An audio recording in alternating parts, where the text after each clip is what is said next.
Assalamualaikum.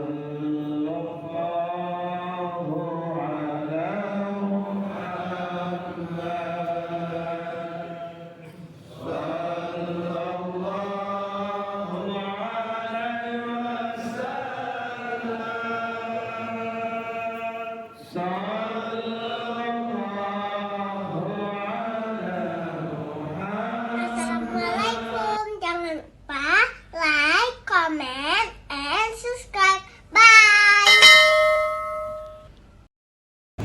Ayahanda Bunda yang berkalimat, insyaallah Ahad depan kita akan mengunjungi Masjid Al-Faizin. Sudah lama masjid itu tidak kita kunjungi. Alhamdulillah kita diundang ke Masjid Al-Faizin, Simpang Lampu Nurul, Lampu Merah. Ini dekat dengan rumahnya Dr. Mizan. Karena Dr. Mizan tinggal di Lampalu. Tidak lagi hanya nikah di situ ya Ustaz ya. Alhamdulillah. Mari ayahanda Bunda yang berkalimat, sama-sama kita duduk, kita berzikir, iktikaf. Mudah-mudahan insyaallah pahala kita terus berlipat ganda. Mudah-mudahan Allah ampuni, maafkan seluruh dosa-dosa kita. Dan mudah-mudahan insyaallah pagi ini Allah terima taubat kita. Dan mudah-mudahan semua yang hadir diberi kesempatan bertaubat sebelum ajal menjemput kita. Mari sama-sama kita mendengarkan tausiah dari guru besar kita Dr. Mijat Iskandar LCMR kepada Syekhuna Faitafadhal masyhur.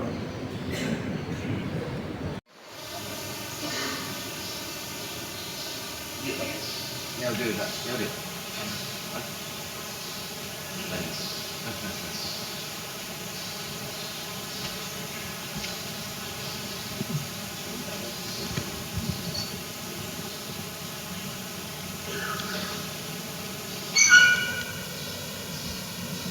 Bismillahirrahmanirrahim. Assalamualaikum warahmatullahi wabarakatuh.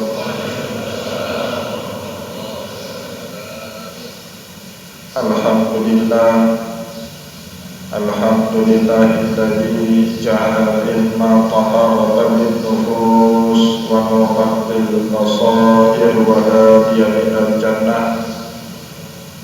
Asyhadu an la ilaha illallah wahdahu la syarika lah wa asyhadu anna Muhammadan abduhu wa rasuluhu shadiqul burhan. Allahumma shalli wa sallim ala rasulika al-karim Muhammad sallallahu alaihi wasallam wa ala alihi wa ashabihi wa man tabi'ahu bi ihsanin ila yaumiddin. Summa amma ba'du. Puji dan syukur senantiasa dan tidak pernah bosan-bosannya kita panjatkan kehadiran Sang Maha Pencipta Allah Subhanahu wa Ta'ala, yang mana dengan limpahan karunia-Nya, rahmat-Nya, hidayahnya serta anugerahnya kepada kita semua, kita kembali masih diberi kesempatan, kesehatan dan usia panjang oleh Allah untuk terus dan senantiasa dapat melaksanakan semua perintahnya dan menjauhi semua larangannya. Salawat dan salam juga tidak pernah lupa pula kita haturkan kepada junjungan alam Nabi besar Muhammad sallallahu alaihi wasallam, di mana dengan perjuangan beliau dan para sahabat beliau kita dapat mengenal betapa rahmatan lil alamin ajaran agama Islam sebagaimana yang menjadi keyakinan dan pengetahuan kita bersama. Bapak Ibu kaum muslimin dan muslimat jamaah Arafah yang dimuliakan oleh Allah, alhamdulillah pada kesempatan subuh yang penuh dengan keberkahan ini, Allah Subhanahu wa Ta'ala masih memberikan kita kesempatan untuk bersilaturahim dalam ketaatannya, bersilaturahim sambil menjalankan ibadah sholat subuh yang menjadi salah satu ibadah yang paling penting dari sholat-sholat yang lainnya. Sampai-sampai Allah Subhanahu wa taala menyebut inna salatal fajri kana masyhuda, salat subuh yang kita lakukan tadi berjamaah insyaallah disaksikan oleh para malaikat, dilihat oleh para malaikat, dan kemudian para malaikat inilah yang akan menjadi saksi hidup bagi kita kelak di hari kiamat saat Allah Subhanahu wa taala melakukan hisab kepada kita terhadap amal soleh, amal perbuatan yang telah kita lakukan dalam kehidupan dunia. Oleh sebab itu, kaum muslimin dan muslimat jamaah Arafah yang dimuliakan oleh Allah, salah satu tema, salah satu topik yang sering sekali menjadi tema dakwahnya Rasulullah Sallallahu Alaihi Wasallam sering sekali menjelaskan kepada para sahabat, kepada umatnya tentang bagaimana keadaan umat Islam di akhir zaman. Misalnya saja Rasulullah Sallallahu Alaihi Wasallam suatu hari didatangi oleh malaikat Jibril. Malaikat Jibril banyak bertanya kepada Rasulullah di hari itu. Malaikat Jibril bertanya kepada Rasulullah, "Fa'akhbirni anil Islam," beritahu saya apa itu Islam.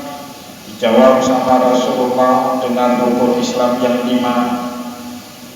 Kemudian malaikat Jibril bertanya kembali kepada Rasulullah, "Ma huwal iman?" Dijawab sama Rasulullah dengan rukun iman yang 6.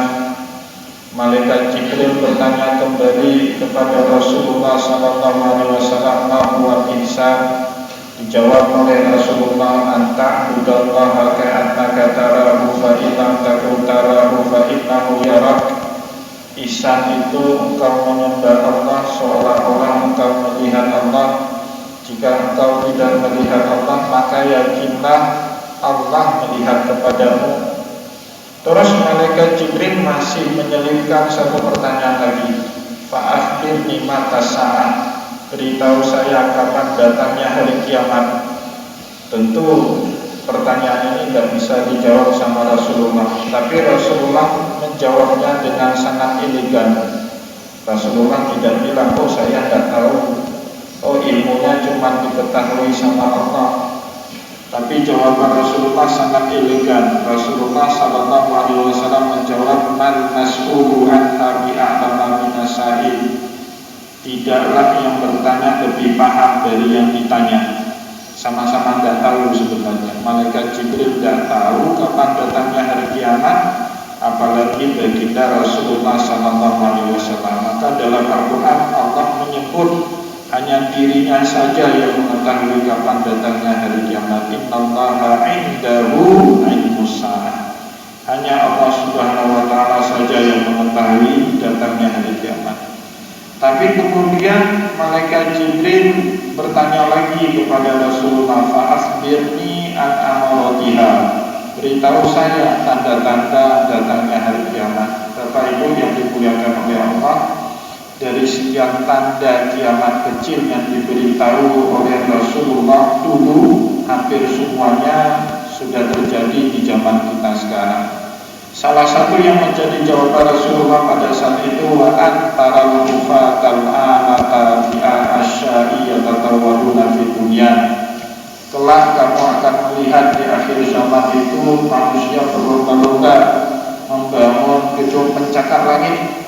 Bahkan di zaman kita sekarang sudah menjadi simbol peradaban, simbol kemajuan ekonomi. Kalau di suatu daerah itu ada gedung pencakar langit, tapi di Aceh belum banyak gedung pencakar langit. Maka saya sering bilang kayaknya kiamat itu paling lambat terjadi di Aceh, paling cepat terjadi sekarang di Qatar, di Arab Saudi, karena memang banyak gedung pencakar langit. Bukan hanya itu yang dijawab oleh Rasulullah. Di dalam kesempatan yang lain, Rasulullah SAW saat menguping atau mendengar para sahabat tentang membicarakan tentang kapan datangnya hari kiamat, maka Rasulullah SAW menyela obrolan para sahabat itu dengan berkata, "La ta'tiikumus sa'ah," yang namanya kiamat tidak akan pernah mendatangi kalian hatta yataqarrabaz zaman sehingga waktu itu dirasa begitu cepat berlalu. Nah, ini sepertinya juga sudah terjadi di zaman kita sekarang. Kayaknya baru kemarin kita melaksanakan puasa Ramadan, sekarang Syawal itu sudah mau habis. Kayaknya baru kemarin kita melaksanakan halal bihalal, silaturahim, hari raya Idul Fitri. Tanpa terasa sebentar lagi sudah mau masuk hari raya Idul Adha. Walaupun kayaknya Ustaz Zul Arafah tidak merayakan hari raya Idul Adha di Aceh kali ini, tapi di Arafah. Tidak di Aceh tapi di Padang Arafah, insya Allah. Jadi Bapak Ibu yang dimuliakan oleh Allah, apa yang diucapkan oleh Rasulullah sudah terasa betul kita alami di zaman kita sekarang. La ta'tiqumus sa'ah hatta yataqarrabal zaman, kata Rasulullah. Yang namanya hari kiamat tidak akan pernah datang sebelum waktu dirasa sangat cepat berlalu, persis seperti yang kita rasakan sekarang. Begitu juga di dalam hadis yang lain, Rasulullah SAW menyebut tanda-tanda datangnya hari kiamat.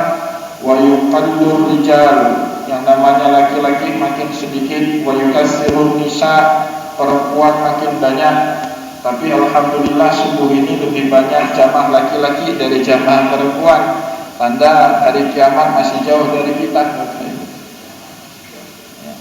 Begitu juga kata Rasulullah di hadis yang lain, sayati ala nasi sa'atil khadda'at, sungguh akan datang kepada manusia suatu masa yang penuh dengan tipu daya, suatu masa yang penuh dengan berita palsu, berita hoax, sehingga kita jadi sangat sulit membedakan yang mana yang benar dan mana yang salah, persis seperti yang kita alami di zaman sekarang. Wa yusaddiqu fihal kadhib, pendusta di zaman itu kata Rasulullah ucapannya yang dibenarkan. Wa yukadzibu fihal shadiq, tetapi sebaliknya orang-orang jujur ucapannya didustakan oleh masyarakat. Wa yu'tamanu fihal kha'in, pengkhianat, orang yang biasa nipu orang lain, orang yang biasa korupsi, orang yang biasa terkhianat terhadap amanah yang diberikan kepadanya, justru mereka yang diberikan kekuasaan. Kata Rasulullah di dalam hadis itu, wa yu'tamanu fihal kha'in wa yukhawwinu fihal amin. Tapi sebaliknya al-amin, orang yang bisa dipercaya, orang yang jujur, mereka yang dikhianati. Bapak Ibu yang dimuliakan oleh Allah, di dalam hadis yang lain Rasulullah menyebut pada saat ditanya sama para sahabat, mata sa'ah ya Rasulullah, kapan datangnya hari kiamat wahai Rasulullah?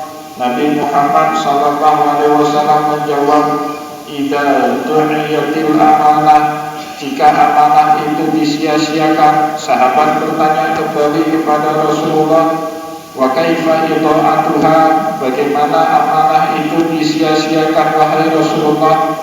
Rasulullah SAW menjawab, idza wusidal amru ila ghairi ahlihi fantadhir sa'ah.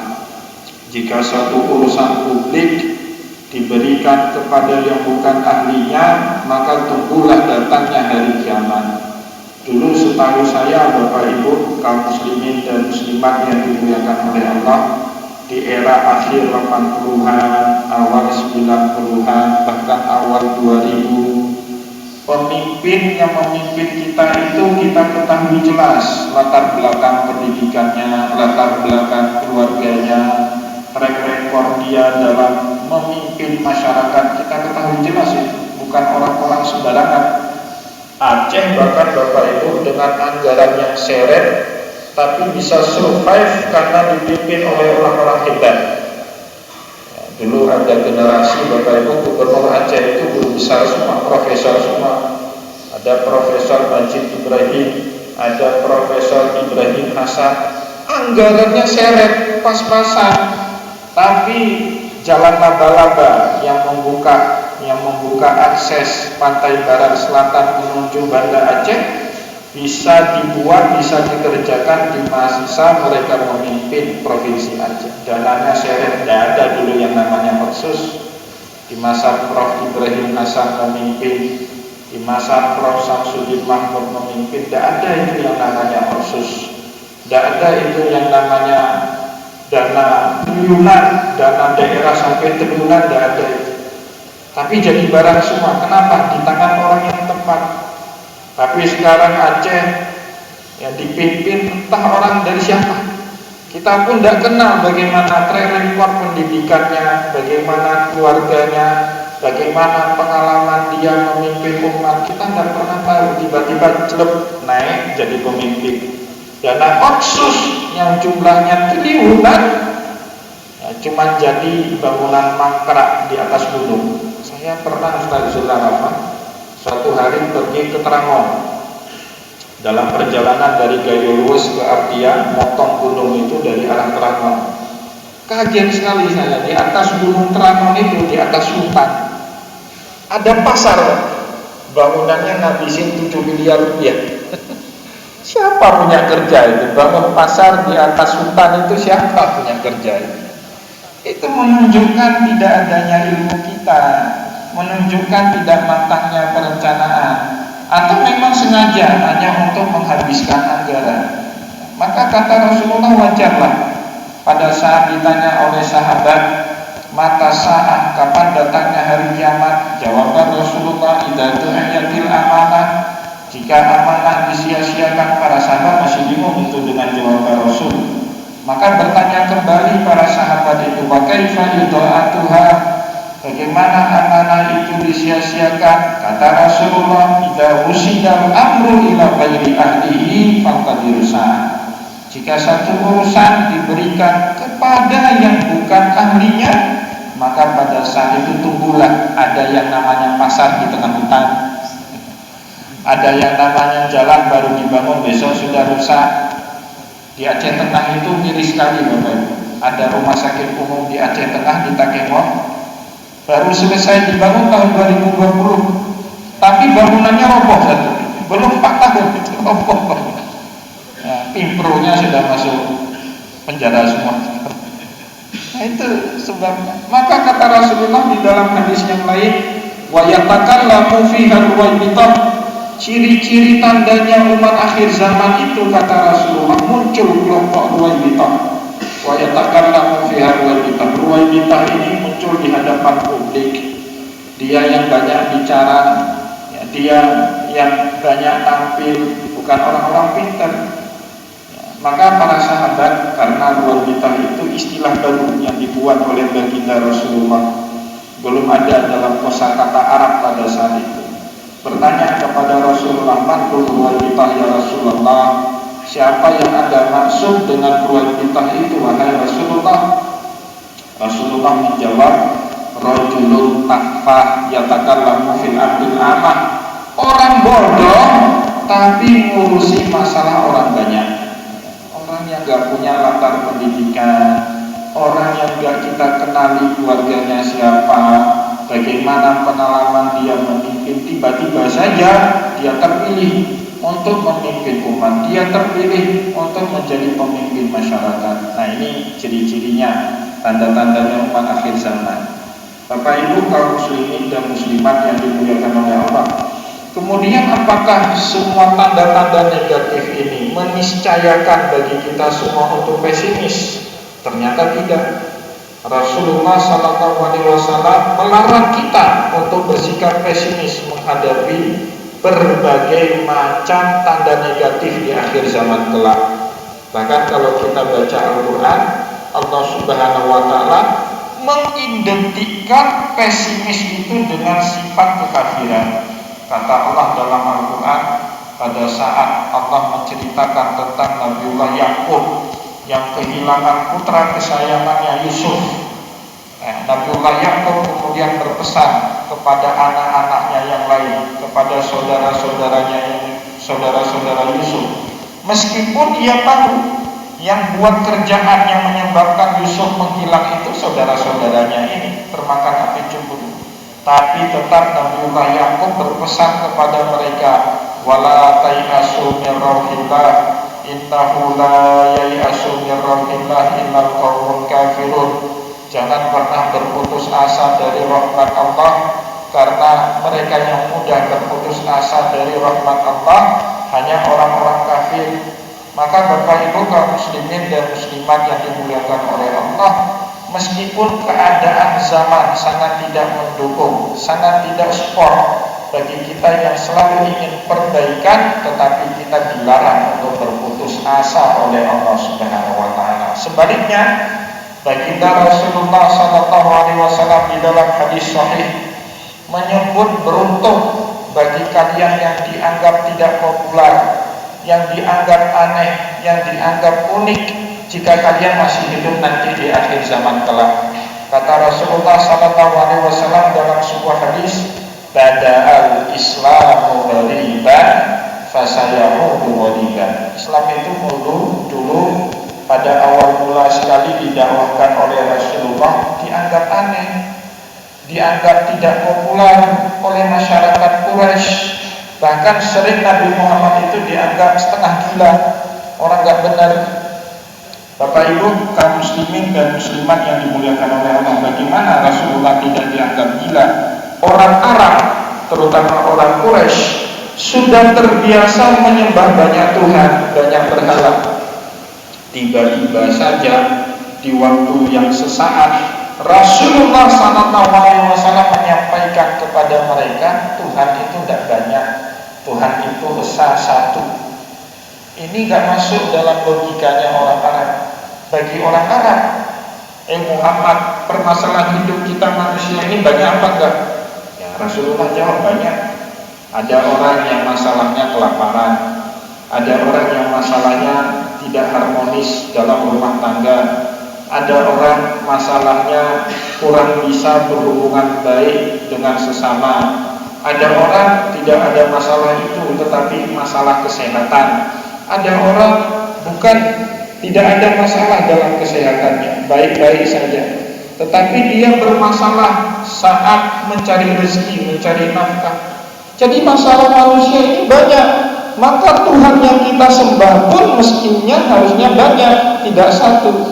Maka Bapak Ibu kaum muslimin dan muslimat yang dimuliakan oleh Allah, saat Nabi Muhammad SAW mendakwahkan Tuhan Esa, Tuhan Tauhid kepada bangsa Arab, orang-orang Arab ini, sebagaimana yang diceritakan oleh Allah dalam surat Shad ayat kelima, berkata kepada Nabi Muhammad, aja'alal alihata ilaha wahida inna hadza la syai'un ujab.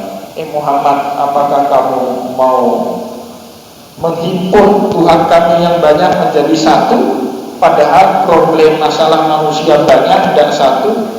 Aja'alal alihata ilaha wahida inna hadza la syai'un ujab. Ini hal aneh yang enggak masuk akal. Jadi Nabi Muhammad tidak populer saat mendakwahkan Islam pertama sekali kepada bangsa Arab. Ini enggak betul ajaran kamu. Nah, maka Rasulullah bilang tadi dalam hadis, bada'al islamu ghariban fasayaudu ghariban. Islam itu dimulai saat didakwahkan pertama sekali sama Rasulullah aneh. Nabi Muhammad itu dianggap manusia aneh.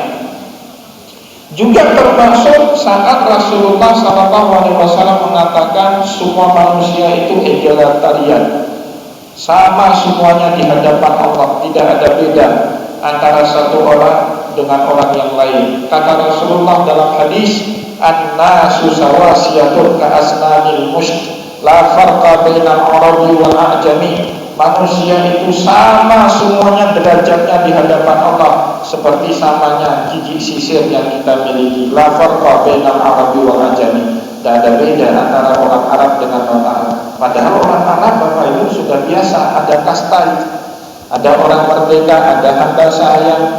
Orang kulit putih lebih mulia dibandingkan orang kulit hitam. Orang Arab lebih mulia daripada Ajam, orang non-Arab. Tiba-tiba datang Rasulullah menyamakan derajatnya Bilal bin Rabah, seorang budak, dengan Abu Sufyan, dengan Abu Lahab, seorang bangsawan Quraisy. Ditolak sama orang-orang ini, tidak benar ajaran kamu itu. Begitu juga Bapak Ibu kaum muslimin dan muslimat yang dimuliakan oleh Allah, saat Nabi Muhammad pertama sekali dapat wahyu dari Allah. Jadi Rasulullah gemetaran ya, setelah dari Gua Hira beliau pulang ke istrinya, ke keluarganya. Kemudian beliau minta diselimuti, zamiluni, zamiluni, zamiluni, selimutilah saya. Ya, demam Rasulullah, keluar keringat dingin dari badannya. Kemudian Khadijah radhiyallahu anha bawa Nabi Muhammad ke Waraqah bin Nawfal, pamannya beliau. Di dalam hadis Bukhari disebutkan kata Waraqah, sebagian riwayat mengatakan itu perkataannya Waraqah bin Nawfal. Sebagian riwayat lagi mengatakan itu perkataannya Khadijah, mengatakan kalla wallahi ma yuziqallahu abada. Demi Allah, Allah tidak akan buat kamu kecewa. Ya, kenapa? Karena ada sifat-sifat baik yang dianggap aneh oleh orang Quraisy di zaman itu ada sama Rasulullah SAW. Yang pertama, Nabi Muhammad ini disebut sama Waraqah bin Nawfal, karena wallahi ma yuziqallahu abada innaka latasilur rahim. Kamu ini tidak akan pernah dikecewakan sama Allah karena kamu orang yang senang silaturahim. Nah, dulu Bapak Ibu orang yang senang silaturahim itu aneh. Orang yang senang bertegur sapa, mengunjungi orang sakit itu aneh. Apalagi Rasulullah, orang yang jahat sama beliau pun masih dikunjungi sama Rasulullah SAW. Dianggap aneh beliau itu. Wataksibul kalla, punya simpati kepada orang banyak. Watahmilul ma'dud, beliau juga senang menyantuni fakir miskin.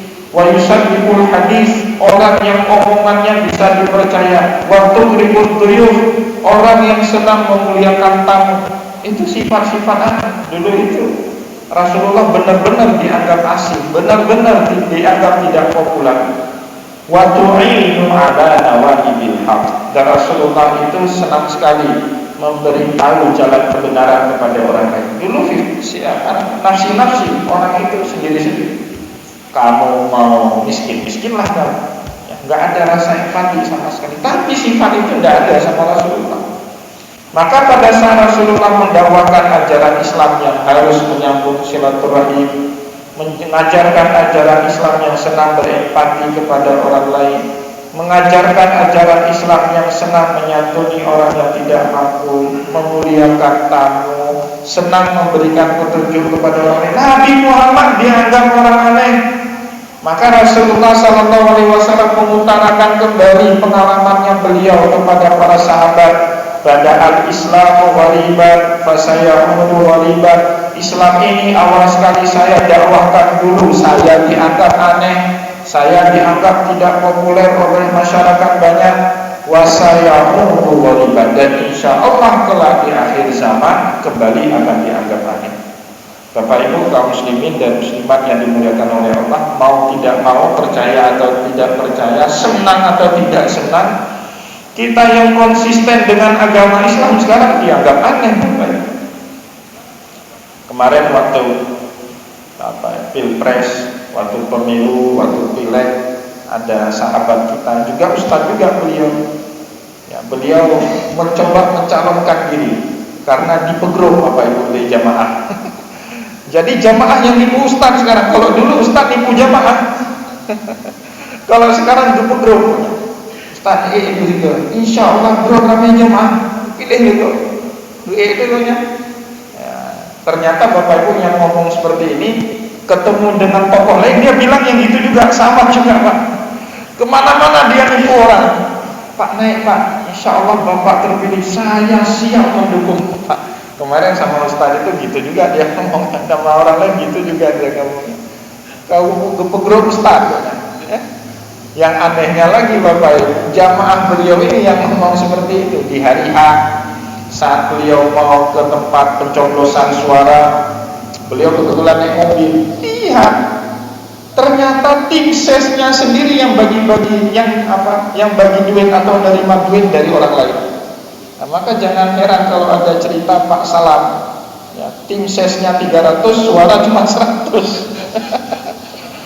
Aneh sekarang, pendukung kita sendiri yang mengkhianati kita, terjadi di zaman kita sekarang. Bapak Ibu yang dimuliakan oleh Allah, baru-baru ini saya baca satu kitab namanya Tarikh Al-Fiqh Al-Islami atau Tarikh Tasyrik Al-Islami karangan Syekh Habibur Rahman Al-Fasi, orang Fes ya. Orang Fes itu salah satu kota di Maroko sekarang. Jadi di Fes itu Bapak Ibu dulu di abad ke-4 Hijriah ada seorang sultan di Maroko sana, ada seorang raja di Maroko minta fatwa kepada muftinya. Isi permintaan fatwa itu dia bertanya kepada mufti kerajaan bagaimana hukumnya jika ada seorang muslim yang sholat 5 waktunya tidak berjamaah di masjid. Itu pertanyaan. Tapi yang menarik bukan pertanyaannya Pak, respon dari mufti kerajaan Maroko di saat itu. Mufti kerajaan menolak melakukan atau memberikan jawaban karena bagi mufti tidak mungkin ada yang namanya muslim tidak mengerjakan sholat 5 waktu di masjid. Bagi dia tidak mungkin. Saya tidak bisa membayangkan kalau ada orang muslim tidak sholat 5 waktunya berjamaah di masjid. Saya bilang sayang mufti ini nggak hidup di Aceh tahun 1445 Hijriah. Karena di Aceh banyak orang nggak sholat di masjid. Kalau dulu dianggap aneh, ada orang muslim yang nggak sholat berjamaah di masjid. Kalau sekarang orang yang sering berjamaah justru dianggap aneh. Ya, semalam pengajian di kampung, saya cerita Bapak Ibu. Saya dulu ada pengajian rutin setiap hari Minggu subuh di Masjid Kopel Darussalam. Nah, setelah pengajian biasalah kita duduk-duduk sama jamaah memperpanjang i'tikaf sambil ngopi, sambil makan kue pagi, ya kan? Ada Prof Mustanir, beliau wakil rektor sekarang. Ada Prof Alfian, dekan Fakultas Teknik waktu itu, beliau masih wakil rektor. Duduk-duduk kan di dekat kiblat, ya dekat mimbar, dekat kiblat, dekat tempat imam berdiri sholat. Tiba-tiba saja ada telepon ke HP-nya Pak Mustanir.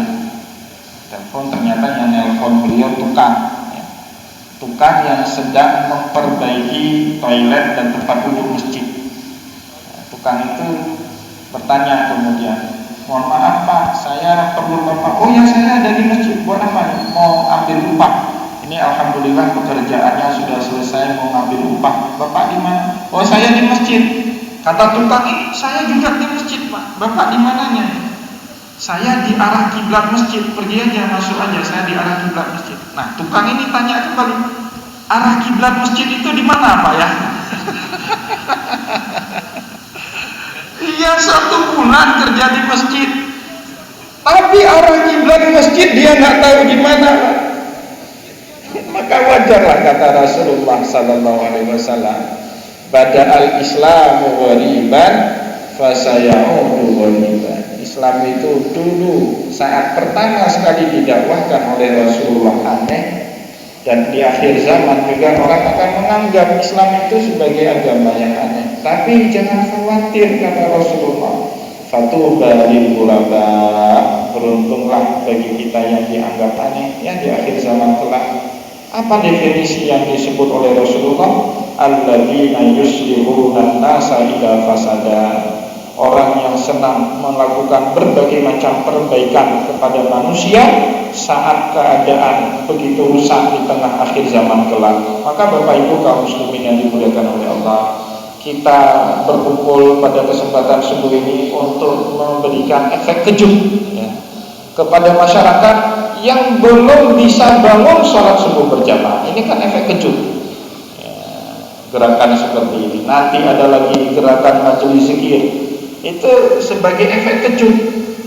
Jangan hanya nonton bola sampai larut malam lah, tapi sekali-kali ayo kita zikir, kita ngaji sampai larut malam. Efek kejut itu bagi masyarakat ya, jangan selalu dilalaikan duduk di warung kedai kopi sampai larut malam nonton bola, main game online, bahkan main judi online ya. Kita buat efek kejut dengan berkumpulnya orang-orang baik seperti ini. Kata Rasulullah, alladzina yuslihuna idza fasadan nas, orang yang terus mau melakukan perbaikan di tengah masyarakat meskipun waktunya, zamannya sangat rusak. Ya, kita harus terus berkomitmen untuk melakukan perbaikan-perbaikan di tengah masyarakat, dan itu bisa dilakukan dengan berbagai macam hal, melalui gerakan subuh berjamaah, melalui gerakan ekonomi syariah, melalui gerakan muncul tokoh-tokoh politik Islam yang punya komitmen dengan ajaran Islam, dengan berjamaah. Ya.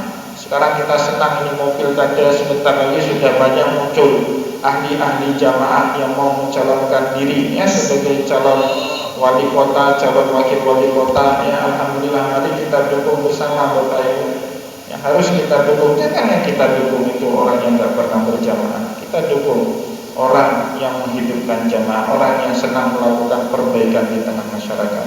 Semoga apa yang kita sampaikan pada kesempatan subuh ini bermanfaat kepada kita semua. Saya mohon maaf jika ada yang tidak berkenan. Wallahu muwaffiq ila aqwamit thariq wa nasrun minallah wa karim. Wassalamualaikum warahmatullahi wabarakatuh.